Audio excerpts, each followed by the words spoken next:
మరి నీ అన్న కొడుకు మరి వానికి ఏ అర్హత ఉంది?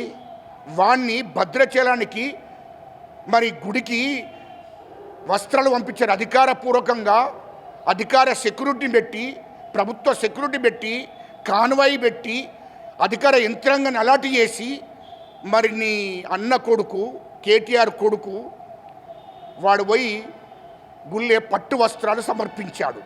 వానికి ఏ అధికారం ఉందని పోయిండు? ఆఫ్టర్ వాడు కేటీఆర్ కొడుకు, వాడు చదువుకుంటున్నాడు. వాడు ఏమన్నా రాజుల కుటుంబమా? వాడు ఏ అధికారంతో పంపించారు? ప్రభుత్వ నిధులతోని. ఇక్క హైదరాబాద్ నుంచి భద్రాచలం దాకా సెక్యూరిటీని ఏర్పాటు చేసి అక్కడ మొత్తం అధికారులను తెప్పించి, ఇదంతా అధికార దుర్వినియోగం కాదా కవిత? ఎందుకు మాట్లాడుతున్నావు నువ్వు? ఇప్పుడు ప్రియాంక గాంధీని మాట్లాడేటువంటి స్థాయి ఆమె గోతికి కూడా సరిపోవు. అసలు నీ బతికెంత, నువ్వెంత? నువ్వు మొత్తం తెలంగాణను దోపిడీ చేశారు. నువ్వు 50,000 కోట్లు, నీ అన్నయ్య 1,00,000 కోట్లు, నీ అయ్య 1,00,000 కోట్లు, ఇట్లా మొత్తం రాష్ట్రాన్ని మొత్తం దోషేశారు కదా. మొత్తము 75 సంవత్సరాల పరిపాలన చేసిన ఏ ముఖ్యమంత్రి దోయనంతా నీ కుటుంబం దోషేసేది.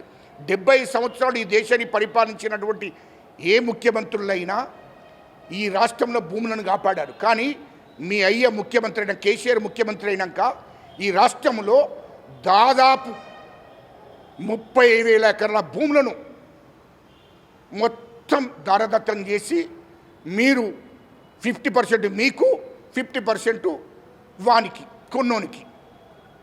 ఇయ్యలో బీనామీ పేర్లు, కేటీఆర్ బీనామీ పేర్ల మీద ఎన్ని భూములు లేవు, ఎన్ని ఓటాలు లేవు హైదరాబాద్లో, అదంతా విచారణ ఉంది. ప్రభుత్వం విచారణ చేస్తుంది. నువ్వెన్ని స్కాములు చేశావు, నీకెంత భూమి ఉందో ప్రభుత్వం విచారణ చేస్తుంది కదా. కేసీఆర్ ఎన్ని భూములు బీనామీ పేర్ల మీద పెట్టాడో అవి కూడా బయటకు వస్తాయి. మీ కుటుంబం హరీష్ రావు ఎన్ని భూములు బీనామీ పేర్ల మీద పెట్టాడు అవన్నీ బయటకు వస్తాయి.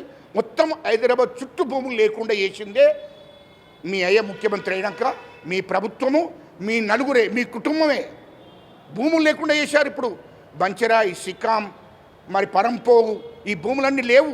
పేదవాళ్ళ దగ్గర నుంచి కాంగ్రెస్ ప్రభుత్వం ఇచ్చినటువంటి, ఆనాడు కాంగ్రెస్ ప్రభుత్వం ఇచ్చినటువంటి 15 లక్షల ఎకరాల భూములను దళితులకు, గిరిజనులకు, నిరుపేదలకు ఇచ్చిన భూములన్నీ కూడా మీరు దాదాపు 10 లక్షల భూములు గుంజుకొని మొత్తం దాన్ని మీరు దోసేసుకున్నారు. బీనామీ పేర్ల మీద అమ్మడం, దోసేసుకున్నాం. తర్వాత మీ ప్రభుత్వంలో ఈ 10 ఏళ్ళు 2014 నుంచి 2023 దాకా మీ ప్రభుత్వంలో సోమేష్ కుమార్, ఐఏఎస్ ఆఫీసర్లు, ఐపీఎస్ ఆఫీసర్లు మొత్తం 1,000 కోట్లు దోసుకున్నారు.